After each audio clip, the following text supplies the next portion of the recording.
Hello student, I am S के लाल, chemistry lecturer, अष्ट शहीद इंटर कॉलेज मोहम्मदाबाद गाजीपुर। आज हम पढ़ाने जा रहे हैं परमाणु संरचना, structure of atom, complete new course. इसको देखना न भूलें, संपूर्ण पढ़ें। एक हफ्ते के अंदर इसको संपूर्ण तैयारी कर लें, इसमें कुछ भी छूटा नहीं रहेगा। कक्षा 11 रसायन विज्ञान अध्याय 2 परमाणु संरचना में अपना कोर्स जाने क्या क्या पढ़ना है। बोर मॉडल और इसकी सीमाएं, कोषों एवं उपकोषों की अवधारणा, द्रव्य एवं प्रकाश की द्वैत प्रकृति, दे ब्रागली संबंध, हाइजेनबर्ग का अनिश्चितता सिद्धांत, कक्षकों की अवधारणा, क्वांटम संख्याएं, एस पी और डी कक्षकों की आकृतियाँ, कक्षकों में इलेक्ट्रॉन भरने के नियम। इनमें पढ़ना है आपको बाउ नियम, पाउली अपवर्जन नियम तथा हुंड का नियम, परमाणुओं का इलेक्ट्रॉनिक विन्यास, अर्धभरित और पूर्ण भरित कक्षकों का अस्थायित्व। आपके कोर्स में अध्याय 2 में इतना ही पढ़ना है। हेडिंग पढ़ें, बोर का परमाणु मॉडल। सन 1913 में नील्स बोर ने रदरफोर्ड के नाभिकीय मॉडल का एक संशोधित एवं विस्तृत रूप प्रस्तुत किया। यह प्लांक के सिद्धांत पर आधारित था। जब इलेक्ट्रॉन निम्न ऊर्जा स्तर से उच्च ऊर्जा स्तर में जाता है तब ऊर्जा का अवशोषण होता है, तथा जब यह उच्च ऊर्जा स्तर से निम्न ऊर्जा स्तर में संक्रमण करता है तब ऊर्जा का उत्सर्जन होता है। देखिए ये समीकरण, ई उच्च माइनस ई निम्न, यह उच्च ऊर्जा है और ये निम्न ऊर्जा है, इक्वल टू डेल्टा ई, यानी ऊर्जा में परिवर्तन होता है। यह हम लिख सकते हैं delta E equal to H nu equal to H C by lambda. Nu बराबर होता है सी बाई लेमडा। यहाँ एच प्लांक स्थिरांक, न्यू विकिरण की ऊर्जा, सी विकिरण का वेग, डेल्टा ई अवशोषित या उत्सर्जित ऊर्जा। अब पढ़ें बोर मॉडल की सीमाएं। हाइड्रोजन परमाणु तथा इसके जैसे अन्य आयनों जैसे हीलियम पर प्लस आयन, लिथियम पर 2 प्लस, बेरिलियम पर 3 प्लस इत्यादि के रेखा स्पेक्ट्रम और अस्थायित्व की व्याख्या कर सकता था, लेकिन बोर का मॉडल निम्नलिखित बिंदुओं की व्याख्या नहीं कर सका। यहाँ हीलियम पे 1 प्लस होने के कारण इसमें इलेक्ट्रॉन 1 हो जाएगा, 2 माइनस 1। लिथियम पे 2 प्लस होने के कारण इसमें भी इलेक्ट्रॉन 1 हो जाएगा, और बेरिलियम पर 3 प्लस है, इसका परमाणु मान 4 होता है, तो इसमें भी 4 माइनस 3 बराबर 1, यानी हाइड्रोजन के परमाणु इसमें इलेक्ट्रॉन हो जाता है। पहला पढ़ें, यह मॉडल स्पेक्ट्रम रेखाओं की सूक्ष्म संरचना की व्याख्या करने में असफल रहा। दूसरा पढ़ें, यह बहु इलेक्ट्रॉन परमाणुओं यानी मल्टी इलेक्ट्रॉन एटम्स व आयनों की व्याख्या करने में असफल रहा। तीसरा, यह मॉडल हाइजेनबर्ग के अनिश्चितता के विरुद्ध है। अब पढ़ें बोर कोषों अब पढ़ें कोषों एवं उपकोषों की अवधारणा। परमाणु में इलेक्ट्रॉन विभिन्न ऊर्जा स्तरों KLMN में व्यवस्थित रहते हैं। इन्हें कोष कहते हैं। कोष उपकोषों से मिलकर बने होते हैं जिन्हें SPDF से प्रदर्शित करते हैं। KLMN कोषों में क्रमशः एक केवल S, दूसरे आवर्त में 2S तथा 2P तथा तीसरे कोष अथवा आवर्त में 3S, 3P एवं 3D तथा चौथे आवर्त या चौथे कोष में 4S, 4P, 4D तथा 4F उपकोष होते हैं। इनमें अधिकतम 2, 8, 18 तथा 32 इलेक्ट्रॉन रह सकते हैं। यह है बोर-बोरी योजना। अब पढ़ें द्रव्य एवं प्रकाश की द्वैत प्रकृति। जिस प्रकार प्रकाश तरंग एवं कण दोनों के गुण दर्शाता है, उसी प्रकार सभी अति सूक्ष्म द्रव्य कण जैसे इलेक्ट्रॉन, प्रोटॉन, न्यूट्रॉन, आयन आदि गतिशील होने पर द्वैत प्रकृति दर्शाते हैं। अर्थात गतिशील होने पर कण तथा तरंग दोनों के गुण दर्शाते हैं। अब पढ़ें दे ब्रागली संबंध। लुई दे ब्रागली 1924 के अनुसार गतिशील सूक्ष्म कण जैसे इलेक्ट्रॉन, प्रोटॉन आदि तरंग के गुण प्रदर्शित करते हैं। यदि स्मॉल द्रव्यमान का एक सूक्ष्म कण स्मॉल v वेग से गतिमान है तो उसके तरंगदैर्घ्य लैम्डा और संवेग p बराबर mv में निम्नलिखित संबंध होता है। तरंगदैर्घ्य या लैम्डा बराबर h/p बराबर h/mv, क्योंकि p बराबर mv होता है। p संवेग है, m द्रव्यमान अभिवेग। यहाँ h प्लांक स्थिरांक है, इसका मान होता है 6.626 × 10⁻34 जूल सेकेंड। अब पढ़ें हाइजेनबर्ग का अनिश्चितता सिद्धांत। इस सिद्धांत के अनुसार किसी अत्यंत सूक्ष्म गतिशील कण की स्थिति डेल्टा x तथा वेग डेल्टा v अथवा संवेग डेल्टा p दोनों का एक साथ निर्धारण करना असंभव है। डेल्टा x गुणे डेल्टा v या तो इनका गुणनफल h/4 पाई m से बड़ा होगा अथवा बराबर होगा। यह निश्चित नहीं है कि बड़ा होगा कि बराबर होगा, इसीलिए अनिश्चितता का सिद्धांत कहते हैं इसे।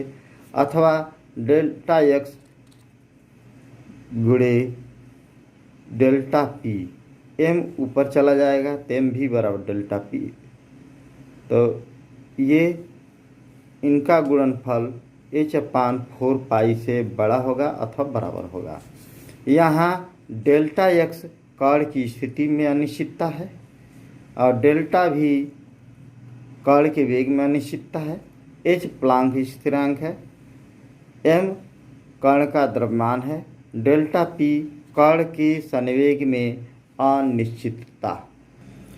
अब पढ़ें कक्षकों की अवधारणा। नाभि के चारों ओर आकाश का वह क्षेत्र जहाँ इलेक्ट्रॉन पाए जाने की संभावना अधिक होती है कक्षक कहलाते हैं। कक्षकों यानी ऑर्बिटल्स की बनावट निम्न प्रकार है। पहला यस कक्षक, ये वृत्ताकार होते हैं। देखें, ये x अक्ष और y अक्ष एवं z अक्ष तीनों अक्षों पर यह वृत्ताकार है। अब पढ़ें दूसरा हेडिंग p कक्षक डंबलाकार या डमरू के आकार का होता है। इसका फिगर देखें, ये पी एक्स कक्षक या ऑर्बिटल है। देखिए एक्स अक्ष पर डमरू है, इसके लोब, दोनों लोब है एक्स अक्ष पर है। और पी वाई ऑर्बिटल में इसके दोनों लोब वाई अक्ष पर है। और पी जेड ऑर्बिटल में इसके दोनों लोब जेड अक्ष पर है।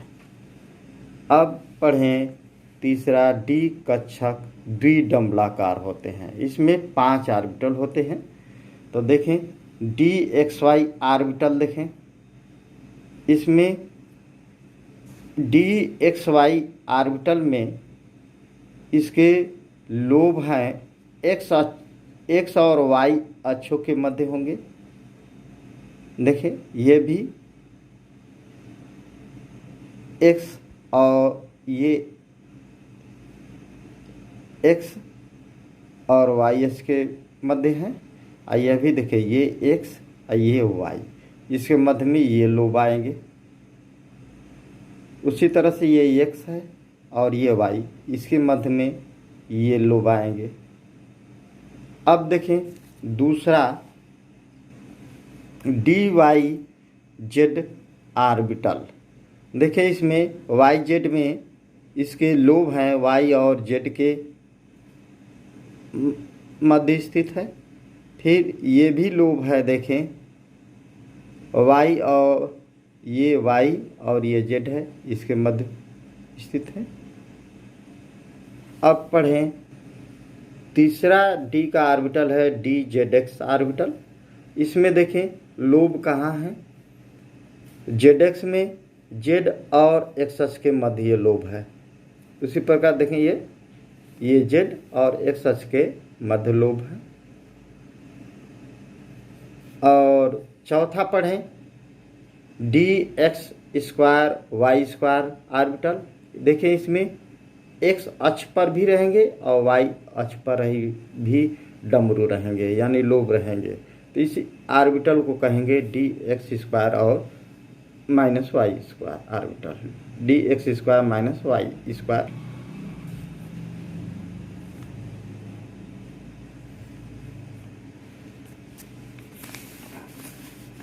और डी का 5वां ऑर्बिटल देखें Z D Z square orbital कक्षक, यानी जेड पर ये लोब हैं और दूसर का लोब है सभी अक्षों पर ये रिंग के रूप में पाए जाते हैं। तो ये इसलिए इसे डी जेड स्क्वायर कहा गया है। पुनः देखें डी ऑर्बिटल, देखें ये भी और ये डी जेड ऑर्बिटल देखें, ऐसे इस प्रकार की संरचना है, पूरी ये जेड अक्षों पर है। पुनः देखें ये डी एक्स वाई ऑर्बिटल है और ये डी वाई जेड ऑर्बिटल है, ये डी जेड एक्स ऑर्बिटल है, ये D X square minus Y square orbital है, ये डी जेड स्क्वायर ऑर्बिटल है। यह है डी कक्षकों की आकृतियाँ। यह कक्षकों की आकृति जटिल होती है। देखें जटिल यानी कठिन होती है। F X S square minus Y square, F Y X square minus Y, F Y X square minus Y square, F Z X square minus Y square की आकृति है। F Z cube, F Y Z square. अब छठवां देखें F X Z square, F X Y Z है, यानी ये F कक्षक की ये 7 ऑर्बिटल है जो बहुत ही जटिल है। ये कक्षा 11 के कोर्स में नहीं है, केवल SPD ही तक है। कक्षकों की अवधारणा में देखें सन 1926 में श्रोडिंगर ने आधुनिक परमाणु मॉडल प्रस्तुत किया। यह मॉडल इलेक्ट्रॉन की तरंग प्रकृति पर आधारित है। इसके अनुसार परमाणु की संरचना में दो मुख्य भाग होते हैं।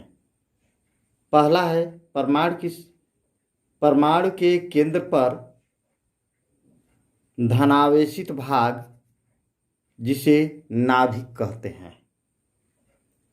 दूसरा सेकंड है नाभिक के बाहर चारों ओर का त्रिविम क्षेत्र, जिसमें इलेक्ट्रॉन के पाए जाने की संभावना अधिक होती है, उसे कोश या कक्ष कहते हैं, सेल या ऑर्बिट कहते हैं। अन्य शब्दों में नाभिक के बाहर के क्षेत्र में कोश, उपकोश एवं कक्षक होते हैं। जैसे पहले कोश में एक कक्षक है, यस ऑर्बिटल, और दूसरे कोश में दो उपकोश होते हैं, यस पी, यस में एक ऑर्बिटल, पी में 3 ऑर्बिटल। इसी प्रकार इधर देखें, पहले के कोश जिसमें यस उपकोश केवल होता है, दूसरे को यल कोश जिसमें यस पी उपकोश, तीसरे में यम कोश एस पी डी उपकोश रहते हैं, और चौथे आवर्त में 4 उपकोश, चौथे आवर्त को यन कोश कहते हैं, जिसमें 4 उपकोश होते हैं, एस पी डी एफ उपकोश, और पांचवें को ओ कोश जिसमें एस पी डी एफ उपकोश होते हैं, और छठवें को पी उपकोश जिसमें एस पी डी उपकोश हैं, और सातवें को क्यू कोश जिसमें एस पी उपकोश है। इन उपकोशों के अंदर ऑर्बिटल रहते हैं, जिसे कक्षक कहते हैं। यस में एक ऑर्बिटल, पी में 3 orbital, P X P Y और पी जेड, और डी में 5 ऑर्बिटल, जैसा पहले बताए थे, D X Y, D Y Z, D Z X, D X square minus Y square एवं डी जेड स्क्वायर। और इसी प्रकार एफ में कुल 7 ऑर्बिटल होते हैं। देखें, यस उपकोश में एक ऑर्बिटल है, जिसमें अधिकतम 2 इलेक्ट्रॉन होते हैं। पी उपकोश में 3 ऑर्बिटल हैं, पी एक्स पी वाई और पी जेड है, जिसमें अधिकतम 6 इलेक्ट्रॉन होते हैं। डी उपकोश में 5 ऑर्बिटल होते हैं, जिसमें अधिकतम इलेक्ट्रॉन, मैक्सिमम इलेक्ट्रॉन होते हैं 10। देखें, इस ऑर्बिटलों के नाम D X Y, D Y Z, D Z X, D X square minus Y square, D Z square. इनका फिगर भी हम आपको बताए थे। एफ उपकोश जटिल होते हैं, इसमें 7 ऑर्बिटल होते हैं। देखिए, F X X square minus Y square, F Y X square minus Y square, F Z X square minus Y square, F X Y Z, F Z cube, F Y Z square, F X Z square. इस प्रकार इसमें 14 electron होते हैं, पर क्योंकि प्रत्येक orbital में अधिकतम 2 इलेक्ट्रॉन रहते हैं।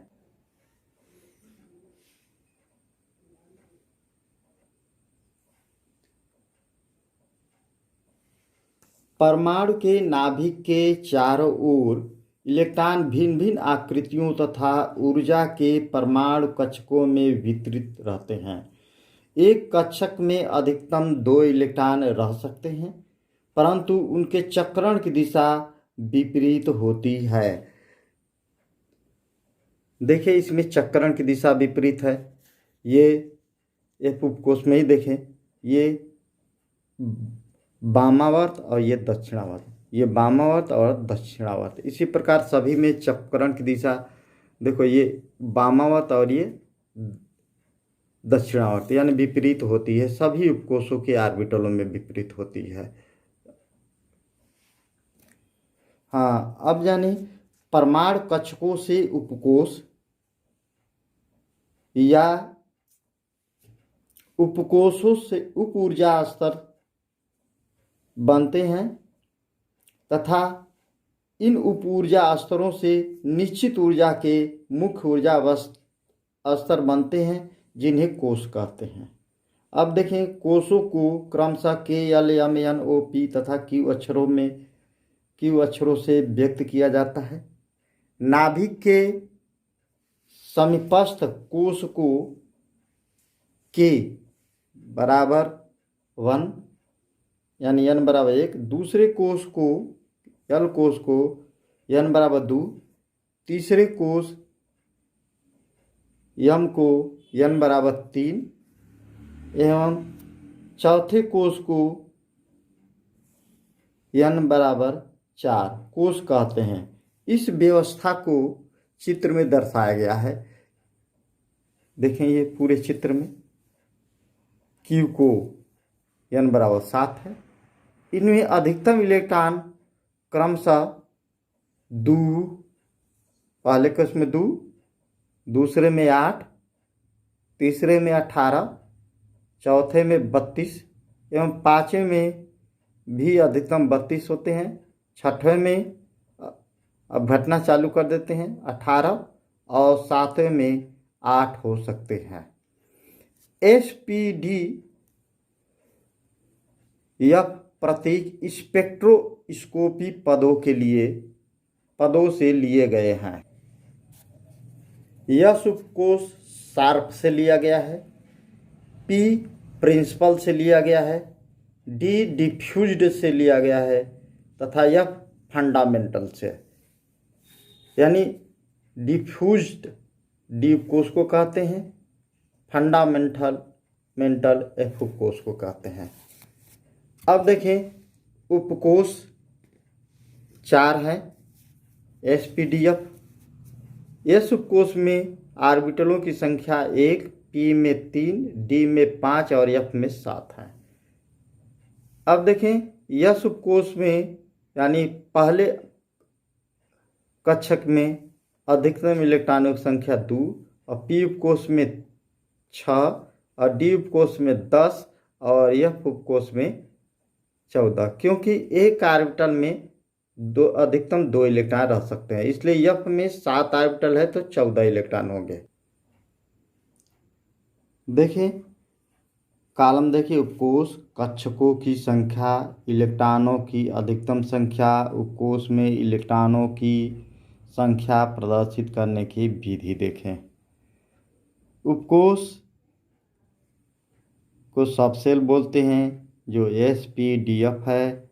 इसमें कक्षकों की संख्या 1, 2, 3, 5, 7 है और इलेक्ट्रॉनों की अधिकतम संख्या 2, P में 6, D में 10 और F में 14 है। अब देखें यह उपकोश में इलेक्ट्रॉनों की संख्या प्रदर्शित करने की विधि S2 कहते हैं, P6 कहते हैं P वाले में, और D को D10 कहेंगे और F को F14 बोलते हैं। अब पढ़ें क्वांटम संख्याएं। क्वांटम नंबर्स वे संख्याएं जिनके द्वारा किसी परमाणु में इलेक्ट्रॉनों की सही स्थिति तथा ऊर्जा का पूर्ण वर्णन किया जाता है, क्वांटम संख्याएं कहलाती है। ये 4 प्रकार की होती है। पहला मुख्य क्वांटम संख्या, दूसरा द्विगंशी, तीसरा चुंबकीय एवं चौथा चक्र क्वांटम संख्या। पहला देखें मुख्य क्वांटम संख्या, जिसे स्मॉल n से प्रदर्शित करते हैं, इसे प्रिंसिपल क्वांटम नंबर बोलते हैं। यह क्वांटम संख्या इलेक्ट्रॉनों के मुख्य ऊर्जा स्तर को प्रदर्शित करती है। n के संभावित मान 1, 2, 3, 4 आदि हो सकते हैं। n का मान इलेक्ट्रॉन कोश के आधार को निर्धारित करता है, जो नाभिक के निकटतम होता है, उसके लिए स्मॉल n बराबर 1 होता है। दूसरा है द्विगंशी क्वांटम संख्या, इसे स्मॉल l से प्रदर्शित करते हैं। एजीमुथल क्वांटम नंबर इसे बोलते हैं। यह क्वांटम संख्या इलेक्ट्रॉनों के उप ऊर्जा स्तर को प्रदर्शित करती है।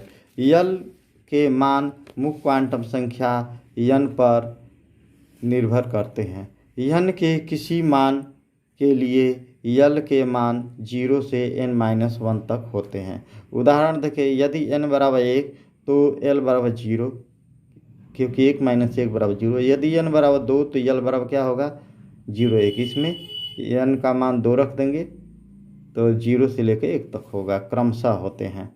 और यदि n बराबर 3 तो l बराबर होगा 0, 1, 2, 3। यदि n बराबर 4 तो l बराबर 0, 1, 2, 3। कैसे होंगे देखें, n बराबर इसमें 4 रख देंगे तो 0 से लेकर 3 तक क्रमशः गिनती गिनेंगे। तो उसी प्रकार n बराबर 4 तो l बराबर 0 1 2 3 होगा।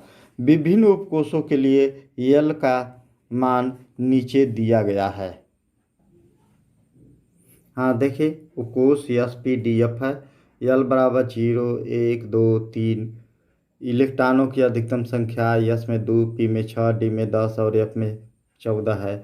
और S की आकृति गोलाकार, P की आकृति डम्बलाकार, D की आकृति डबल डम्बलाकार और F की आकृति जटिल होती है। अब तीसरा पढ़ें, चुंबकीय क्वांटम संख्या। इसे इस माध्यम से प्रदर्शित करते हैं, मैग्नेटिक क्वांटम नंबर बोलते हैं। यह उप ऊर्जा स्तरों यानी उपकोषों के कक्षकों को प्रदर्शित करती है। यम के संभावित मान स्मॉल l से प्लस l अथवा प्लस l से माइनस l तक होते हैं। l के दिए गए मान के लिए यम के कुल मान 2l + 1 होते हैं। ये सूत्र है। उदाहरण 1 देखें, यदि l बराबर 0 तो यम बराबर क्या होगा? यम मैग्नेटिक क्वांटम नंबर है, l द्विआंशिक क्वांटम संख्या। इसमें मान रखेंगे इस सूत्र में तो -0 से +0 तक अर्थात 0 ही होगा। यदि l बराबर 1 तो यम बराबर क्या होगा? इस सूत्र में रखें -1 से +1 तक गिनती गिनेंगे तो -1 0 +1। l बराबर 2 के लिए यम बराबर क्या होगा? इसमें मान रखें यम बराबर -l से +2 -l से +l तक है तो इसमें -2 से +2 तक हो जाएगा। तो -2 एक एक जोड़ते जाए, -1 1 जोड़ो 0, फिर 1 जोड़ो +1, फिर जोड़ो +2 हो जाएगा। अब चौथा देखें उदाहरण, l बराबर 3 के लिए यम बराबर इसी प्रकार क्या होगा? -3 से +3 तक। इसमें देखें l बराबर 3 के लिए 3 रखेंगे तो -3 से +3 तक होंगे। तो वही -3 एक एक जोड़ते जाएं, -3 में 1 जोड़ें, -2 1 जोड़ोगे, -1 फिर 1 जोड़ो 0, फिर 1 जोड़ो +1, फिर +2, फिर +3 तक होते हैं। अब पढ़ेंगे चौथा, चक्रण क्वांटम संख्या। इसे यस से प्रदर्शित करते हैं, इसे स्पिन क्वांटम नंबर कहते हैं। यह क्वांटम संख्या इलेक्ट्रॉनों के अपनी अक्ष के परितः घूमने की दिशा को प्रदर्शित करती है। यह इलेक्ट्रॉनों की 2 चक्रण अवस्थाओं अर्थात दक्षिणावर्त तथा वामावर्त, ऊपर वाला वामावर्त और नीचे वाला दक्षिणावर्त है, को प्रदर्शित करती है। यम के किसी मान के लिए यस के 2 मान +½ तथा -½ होते हैं। उदाहरण 1 देखें, m बराबर 0 के लिए यस वाला +½ एवं -½ अर्थात +½ -½ एक में भी लिख सकते हैं। m बराबर +1 के लिए यस बराबर +½ एवं -½ m बराबर +2 के लिए यस बराबर +½ -½ m बराबर +3 के लिए यस बराबर +½ -½ इसी प्रकार m बराबर -1 ये मैग्नेटिक क्वांटम नंबर है, यस स्पिन क्वांटम नंबर है। m बराबर -1 के लिए s बराबर +½ -½ m बराबर -2 के लिए s बराबर +½ -½ m बराबर -3 के लिए +½ -½ अर्थात m के प्रत्येक मान के लिए 2 मान होते हैं। ये केवल +½ और -½ होते हैं। ऊपर वामावर्त वाला +½ और दक्षिणावर्त वाला इलेक्ट्रॉन -½ होता है। अब पढ़ें कक्षकों में इलेक्ट्रॉन भरने का नियम। विभिन्न कक्षकों में इलेक्ट्रॉनों को भरने के लिए निम्न नियम महत्वपूर्ण भूमिका निर्वाह करते हैं। पहला देखिए ऑफ-बाउ नियम, ऑफ-बाउ प्रिंसिपल। इस नियमानुसार परमाणुओं की उपकक्षाओं में इलेक्ट्रॉन कक्षकों की ऊर्जा के बढ़ते क्रम में प्रवेश करते हैं।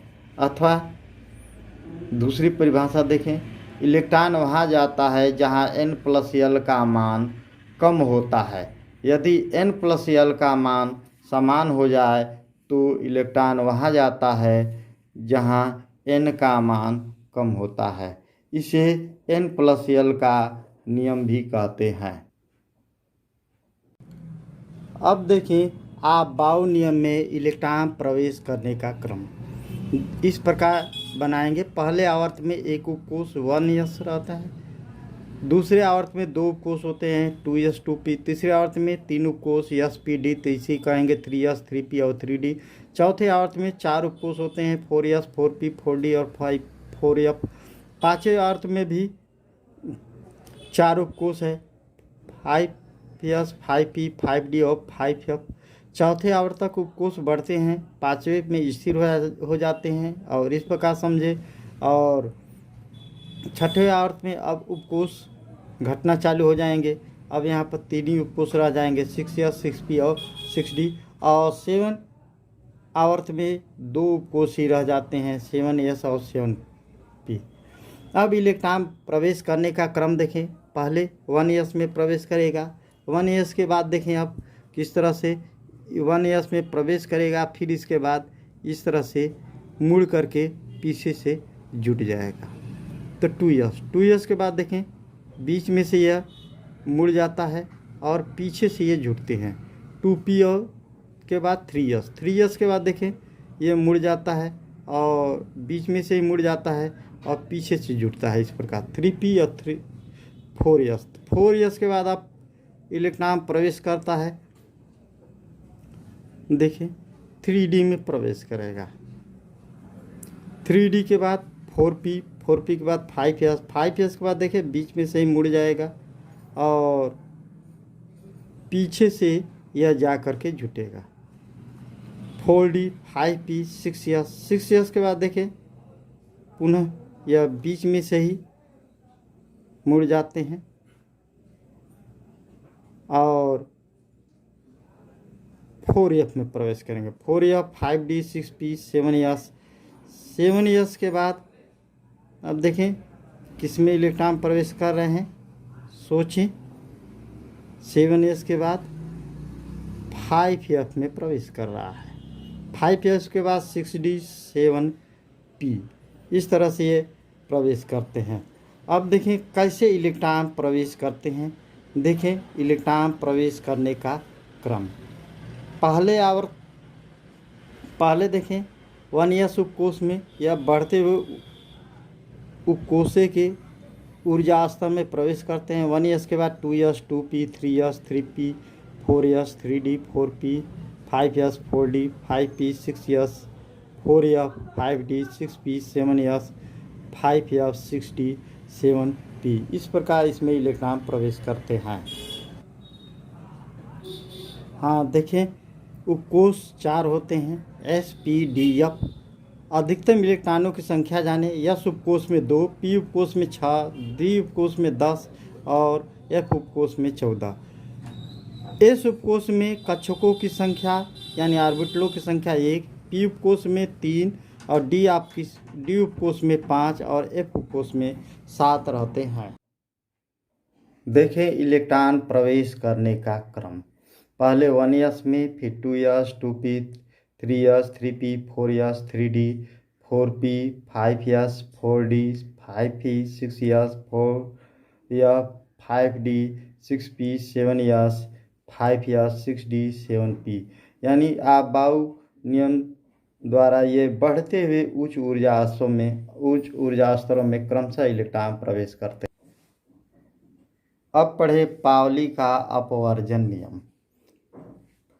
इस नियमानुसार किसी परमाणु में किन्हीं भी 2 इलेक्ट्रॉनों के लिए चारों क्वांटम संख्याओं के मान समान नहीं हो सकते हैं। उदाहरण देखें, यदि n बराबर 1 तो l बराबर 0, l बराबर 0 तो m बराबर 0 एवं s बराबर हो जाएगा +½ एवं -½ यानी n बराबर एक ही मान है 1, l बराबर एक ही मान 0, m बराबर एक ही मान 0, लेकिन s बराबर यहाँ पर 2 मान हो गए +½ एवं -½ अब पढ़ेंगे हुंड का नियम, हुंड्स रूल। किसी उपकोष के कक्षक में इलेक्ट्रॉन तब तक युग्मित नहीं होते जब तक कि उस उपकोष के प्रत्येक संभव कक्षक में एक इलेक्ट्रॉन नहीं हो जाता। जैसे ऑक्सीजन में देखें ऑक्सीजन का परमाणु क्रमांक 8 होता है। इसका इलेक्ट्रॉनिक विन्यास 1s2 2s2 2p4। 1s में 2 में 2 भर गए, 2s में भी 2 और p में भी देखें पहले सब में एक एक भर जाते हैं और तब इसके बाद चौथा इलेक्ट्रॉन px में आया है। अब देखें इसी प्रकार कोबाल्ट का इलेक्ट्रॉनिक विन्यास 1s2 2s2 2p6 3s2 3p6 4s2 और 3d7 होता है। देखें 1s2 में इलेक्ट्रॉन के युग्मन हो गया है, 2s2 2p6 में हो गया, 3s2 3p6 में भी हो गया, 4s2 में। 1s2 से लेकर 4s2 तक 20 इलेक्ट्रॉन यानी 20 इलेक्ट्रॉन हो गए, युग्मन भी हो गया। और कोबाल्ट का 27 है तो 20 के बाद ये 7 है यानी 27। तो 3d में 5 ऑर्बिटल होते हैं तो dxy dyz dzx dx square minus Y square dz square. तो देखें सब में पहले 5 ऑर्बिटलों में एक एक इलेक्ट्रॉन हो जाएंगे, तब छठवां इलेक्ट्रॉन देखें dxy में आ गया, फिर 7वां इलेक्ट्रॉन dyz में आ गया। इस प्रकार से हुंड के नियमानुसार इलेक्ट्रॉन का युग्मन होता है। अब देखिए परमाणुओं का इलेक्ट्रॉनिक विन्यास। किसी तत्व के परमाणु की कक्षाओं में इलेक्ट्रॉन को व्यवस्थित करने का क्रम उस तत्व यानी परमाणु का इलेक्ट्रॉनिक विन्यास कहलाता है। अब आप बाउंड नियम संबंधित इलेक्ट्रॉनिक विन्यास देंगे। लॉन्ग क्वेश्चन है, देखें परमाणु क्रमांक 1 से 30 तक के तत्वों का इलेक्ट्रॉनिक विन्यास SPDF के रूप में एवं अंकों में भी लिखिए। इलेक्ट्रॉनिक विन्यास लिखने के लिए ये अफबाउ नियम द्वारा इलेक्ट्रॉन भरने का क्रम याद होना चाहिए। जिस पहले देखें इलेक्ट्रॉन भरने का क्रम है 1s में, फिर 2s में 2p 3s 3p 4s 3d 4p 5s 4d 5p 6s 4f। इसके बाद 5d 6p 7s 5f 6d एवं 7p में। अब यह भी याद रखना है कि यस उपकोष में अधिकतम 2 इलेक्ट्रॉन, पी में अधिकतम 6, डी उपकोष में अधिकतम 10 और एफ उपकोष में मैक्सिमम 14 इलेक्ट्रॉन होते हैं। अब देखें ये कॉलम बना रहे हैं, साथ साथ आपको तत्वों का नाम, प्रतीक, परमाणु का द्रव्यमान संख्या अर्थात परमाणु भार भी बता दे रहे हैं। इसके साथ ही आपको SPDF के रूप में इलेक्ट्रॉनिक विन्यास भी बताएंगे और अंकों में भी इलेक्ट्रॉनिक विन्यास बताएंगे। इस प्रकार से आप कॉलम बना लें, तत्वों का नाम, प्रतीक, परमाणु क्रमांक, द्रव्यमान संख्या। देखें ये हाइड्रोजन, इसका संकेत H, परमाणु क्रमांक 1, परमाणु भार 1। Helium He2 4, lithium Li 3 7, beryllium Be 4 9, boron B 5 11, carbon C 6 12, nitrogen N परमाणु क्रमांक 7 एवं परमाणु भार 14, oxygen O 8 16, फ्लूओरीन F 9 19, नियान Na 10 20, sodium Na 11 23, magnesium Mg 12 24, aluminium Al 13 27, silicon Si 14 28, phosphorus P 15 31, गंधक S सल्फर 16 32, इसे सल्फर भी बोलते हैं, chlorine Cl 17 35.5, argon Ar 18 40, potassium K 19 39, calcium Ca 20 40। पहले हम 1 से 20 तक का इलेक्ट्रॉनिक विन्यास बता दें, तब इसके बाद आगे 21 से 30 तक का भी बताएंगे। देखें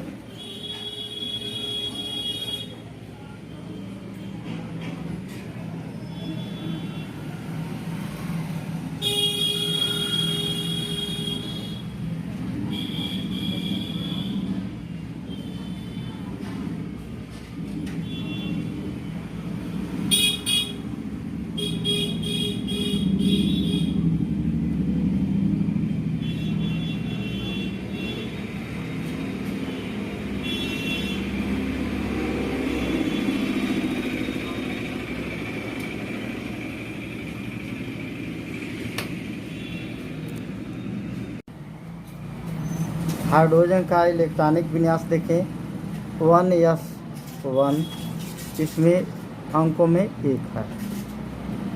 हीलियम का देखें 1s2, इसमें 2। लिथियम का देखें 1s2, 1 यस के बाद भर गया।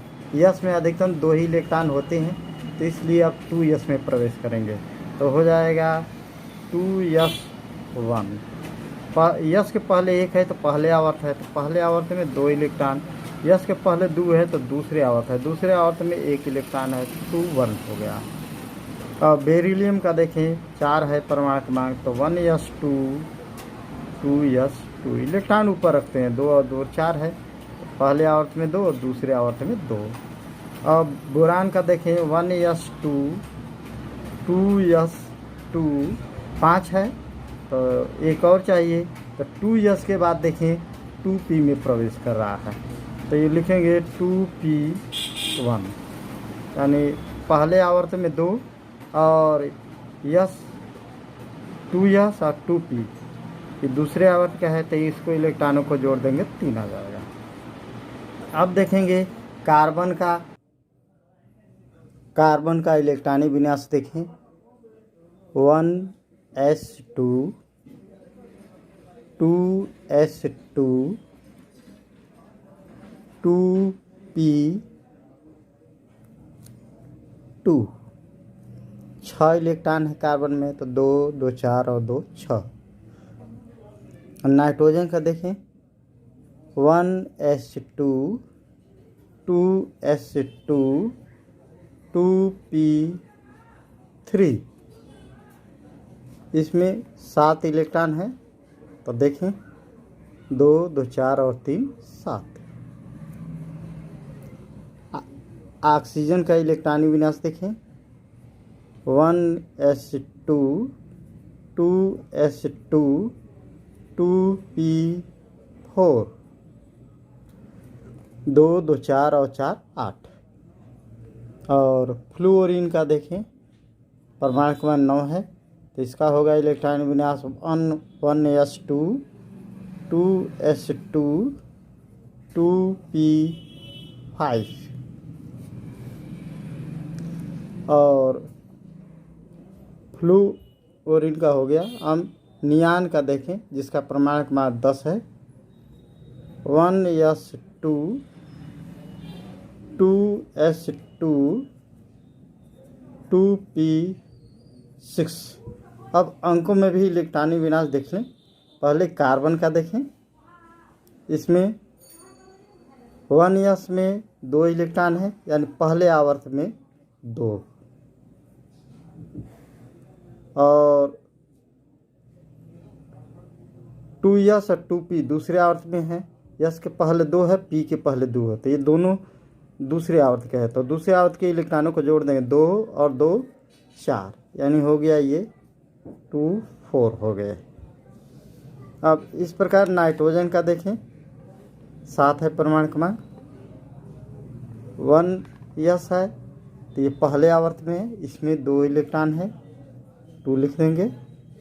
और 2s2 2p3 है, तो 2 और 3 5 है, ये 3 है 3, तो हो जाएगा 2 और 5 हो जाएगा। अब देखें ऑक्सीजन का देखें 8 परमाणु क्रमांक होता है, इसका इलेक्ट्रॉन विन्यास ये है, तो 1s पर 2 है, तो पहले आवर्त में 2 और दूसरे आवर्त के इलेक्ट्रॉनों को जोड़ देंगे 2 और 4 6, तो यहाँ पर लिखेंगे 6 हो जाएगा। अब फ्लोरीन का देखें 9 है, तो 1s2 है, तो 2 और ये हो जाएगा 7 हो जाएगा। 9 है तो 2 और 5 7। अब नियान का देखें परमाणु क्रमांक 10 है, इसका पहले आवर्त में 2 इलेक्ट्रॉन और दूसरे आवर्त में 2 और 6 जोड़ देंगे, हो जाएगा 8 इलेक्ट्रॉन है। अब देखें सोडियम का इलेक्ट्रॉनिक विन्यास। सोडियम का परमाणु क्रमांक 11 है, इसका हो गया 1s2 2s2 2p6 6 पी में अधिकतम 6 इलेक्ट्रॉन होते हैं। अब यह भर गया, तब अब प्रवेश करेगा 2p के बाद 3s में प्रवेश करेगा। तो लिखेंगे यहाँ पर 3s1। तो देखिए पहले आवर्त में 2 इलेक्ट्रॉन, यस के पहले 2, पी के पहले 2 है, तो ये दोनों दूसरे आवर्त के हैं उपकोष। तो 2 इसके इलेक्ट्रॉन जोड़ देंगे, 2 और 6 हो जाएगा 8। तो ये दूसरे आवर्त में 8। तीसरे आवर्त में यस के पहले 3 है, तो तीसरे आवर्त है, इसमें 1 इलेक्ट्रॉन है, ऊपर इलेक्ट्रॉन है, तो वही 2 8 10 और 1 11।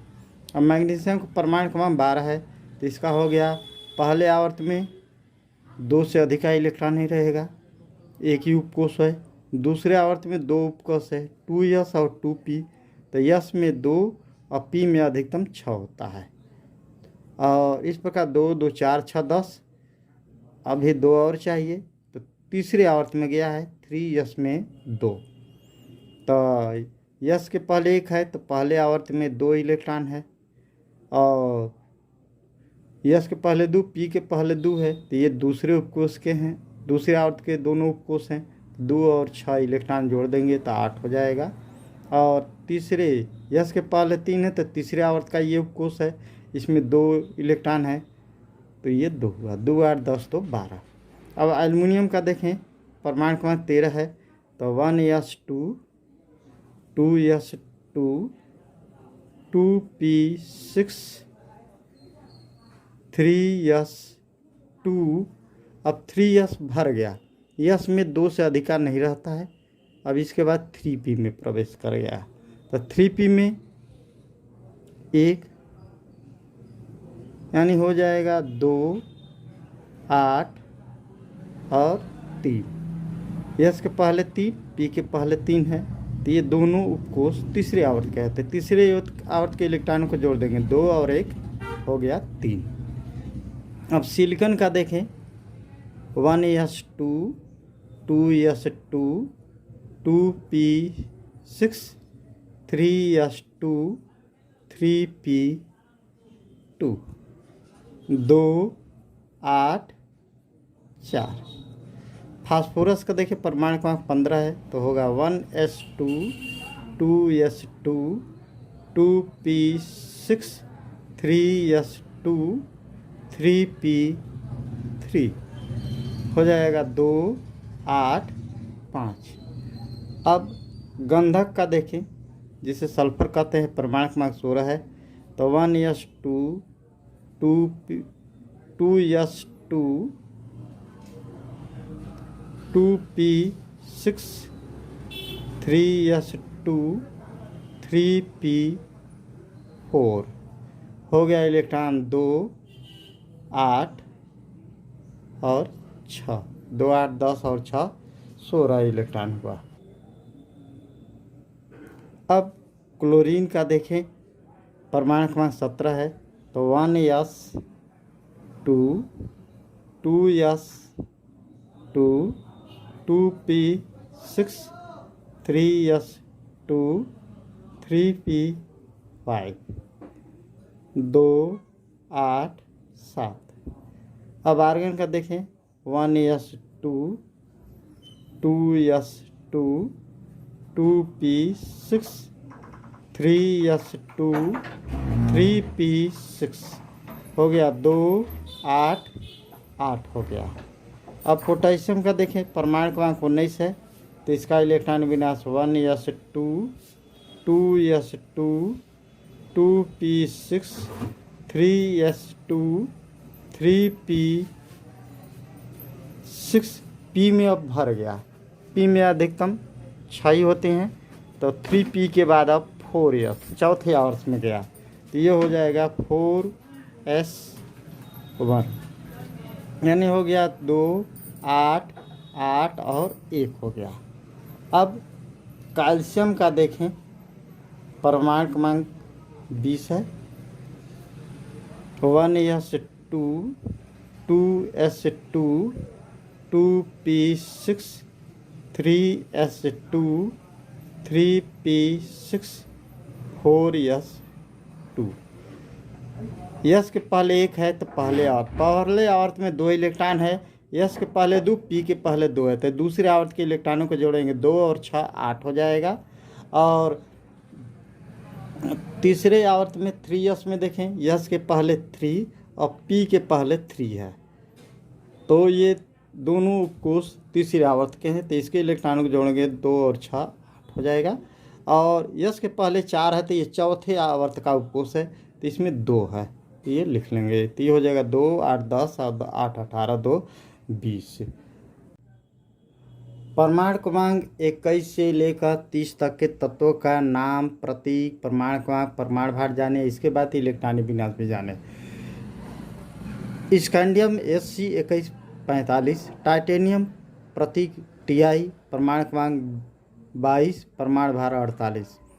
उसी तरह से पढ़ेंगे vanadium V2351, chromium Cr2452, manganese Mn2555, iron जिसे लौह या लोहा कहते हैं Fe2656, कोबाल्ट Co2759, निकल जिसे निकिल भी बोलते हैं Ni, परमाणु क्रमांक 28, परमाणु भार 59, कापर जिसे तांबा भी बोलते हैं Cu, परमाणु क्रमांक 29, परमाणु भार 63.5, जिंक जिसे जस्ता भी बोलते हैं Zn, परमाणु क्रमांक 30, द्रव्यमान संख्या अथवा परमाणु भार हुआ 65। अब देखें इलेक्ट्रॉनिक विन्यास। इस स्कैंडियम का इलेक्ट्रॉनिक विन्यास देखें, इसका परमाणु क्रमांक 21 है, तो 1s2 2s2 2p6 3s2 3p6 4s2 3d1। इसके बाद प्रवेश करेगा 2 अंकों में, देखें 2 8 9 और 2। अब देखें टाइटेनियम का परमाणु क्रमांक 22 है, तो इलेक्ट्रॉनिक विन्यास 1s2 2s2 2p6 3s2 3p6 4s2 3d2। अब अंकों में देखें 2 8 10 और 2।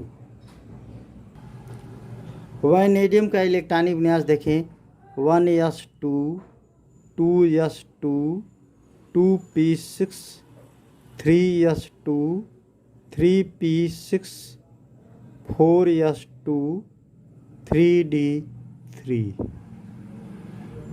अंकों में हो जाएगा 2 8 11 2।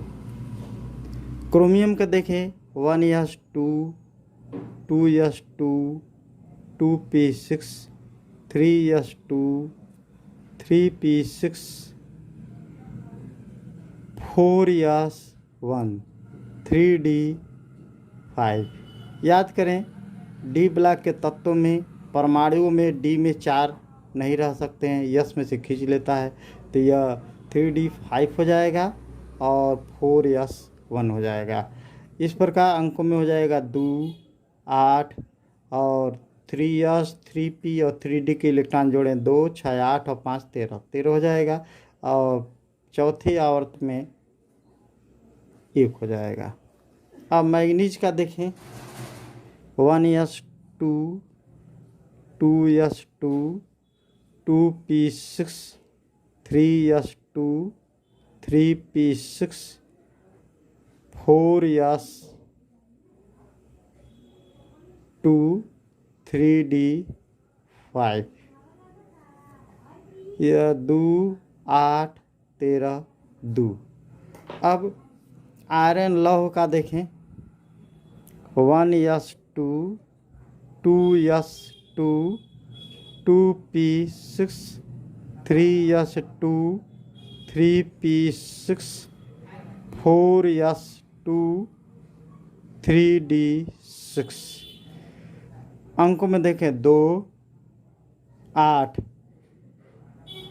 दूसरे आवर्त के इलेक्ट्रॉनों को जोड़ें, ये दूसरे आवर्त है।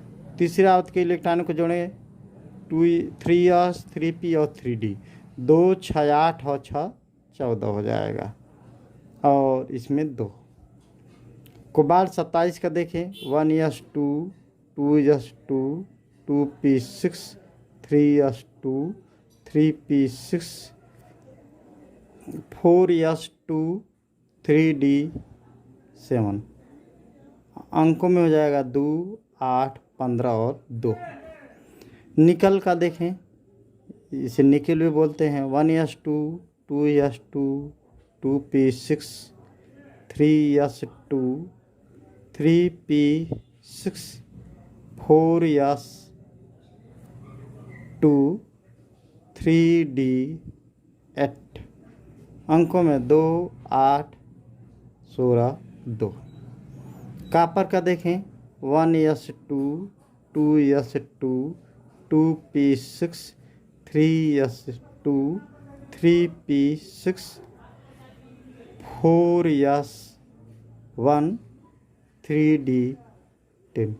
याद रखें कि डी में 4 और 9 परमाणु में नहीं होते हैं, आयनों में हो सकते हैं लेकिन परमाणु में नहीं।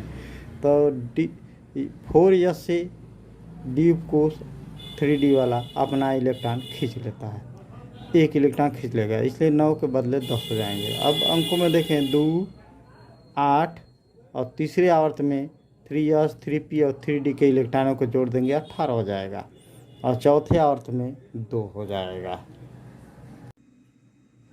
पढ़ें अर्धभरित एवं पूर्ण भरित कक्षकों का स्थायित्व।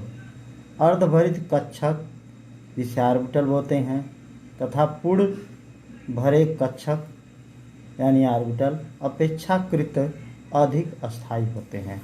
किसी कक्षक की अस्थायीकरण ऊर्जा का मान विनिमय ऊर्जा तथा युग्मन ऊर्जा पर निर्भर करता है। किसी उपकोष के संभव कक्षकों में इलेक्ट्रॉन भरे जाते हैं। यदि इलेक्ट्रॉन भरे जाने पर कक्षक अर्धभरित या पूर्ण भरित या अपूर्ण रहते हैं तो उसका अस्थायित्व क्रम सममिति के आधार पर ज्ञात हो जाता है। अब देखें अर्धभरित कक्षक अधिक अस्थायी होते हैं अपूर्ण कक्षक से, और पूर्ण भरित कक्षक अर्धभरित कक्षक से अस्थायी होते हैं, अधिक अस्थायी होते हैं। जैसे देखें 2p6 ऑर्बिटल 2p3 से अधिक अस्थायी होंगे। 2p6 p में अधिकतम यानी मैक्सिमम 6 इलेक्ट्रॉन होते हैं जो पूर्ण भरित कक्षक है, और 2p3 ये सभी ऑर्बिटल में px py और pz यानी तीनों ऑर्बिटलों में एक एक इलेक्ट्रॉन है, अर्थात यह अर्धभरित कक्षक है। और देखें 2p2 इसमें अपूर्ण है, 2p1 में अपूर्ण है, 2p4 में यह भी अपूर्ण माना जाएगा क्योंकि 2 इलेक्ट्रॉन खाली है, और 2p5 इसमें भी अपूर्ण है। तो ये 2p2 1 4 5 ये अपूर्ण कक्षक कहलाते हैं। तो इनसे मोर स्टेबल होते हैं अर्धभरित कक्षक, ऐसे मोर स्टेबल होते हैं पूर्ण भरित कक्षक। हेलो स्टूडेंट, यह वीडियो आपको पसंद है इसको ज़रूर लाइक कीजिए और सब्सक्राइब कीजिए ताकि जो भी पढ़ाया जाए वह मैसेज आपको तुरंत पहुंच जाए। थैंक्स।